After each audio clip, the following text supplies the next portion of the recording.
Alright, time to talk about brakes and the importance of brakes. On most child bikes that do not have gears, so if your bike does not have numbers here on this side, then we just say it's like a one-speed bike. Alright, now almost all kids' bikes that are one-speed, they're going to have a backward pedal braking system that's going to control the back brake. So they go backwards on the brakes, that's going to control that back brake and not allow it, that back pedal, and now not allow it to turn. The front brake handle on the left side here is going to control that brake on the front tire. So a child actually has control of both tires. He can either brake the back wheel by pushing backwards, or the front wheel by pushing on the handbrake, or what most people want to learn how to do is you want to use both. Alright? Now, one thing to check on a child's brakes, if you can zoom in here a little bit. Okay, a brake will get worn down and be uneven. Notice how this one's been flipped around because the bottom was starting to really scrape away at that. Most child-sized bikes use a 10 millimeter. Goes right on there. Just loosen it up, slide that, adjust that where you want to be, spin it, or just put new ones on. Okay, you can just buy those pretty cheap anywhere. All right. Now, on an adult bike,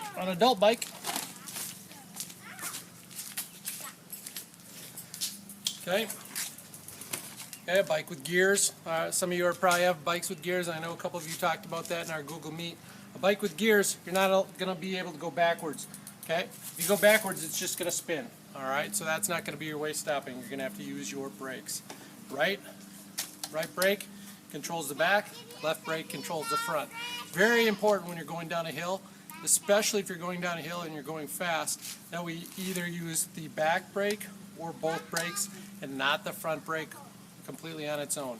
You get enough speed going and use that front brake, the back of the bike's going to come up and you could flip over the handles, especially if you're going downhill and you're a bigger, heavier, more experienced rider. You got a lot more mass going down the hill. If you only use that front, this is going to stop like it basically hit into a wall, and the back of the bike's going to come up and you're going to go flying over the handlebars. Alright, so definitely 100% of the time when we're going down a hill and we're on a bike like this, we're going to want to use both brakes, but definitely the back, okay, not just the front by itself. Okay. Again, you want to check those for wear. They should not be touching or rubbing. Okay, so as it sits here, there should be a little bit of space on each side. We don't want that actual brake pad rubbing on the rim on either tire. A little bit of room for space. Another way you can test that is lift the bike up and just give it a spin.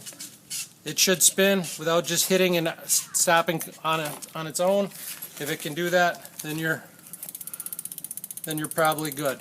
Okay? So if you lift that bike up and spin that tire and it just comes to a stop automatically right away, it's usually because that brake is dragging on the rim of the tire, which is not going to be good for your brakes. It's going to slow you down as a rider. It's going to make you work even harder as a rider and make you not go as fast. And you probably not have as much fun. So those are just some things to check and keep in mind with your brakes.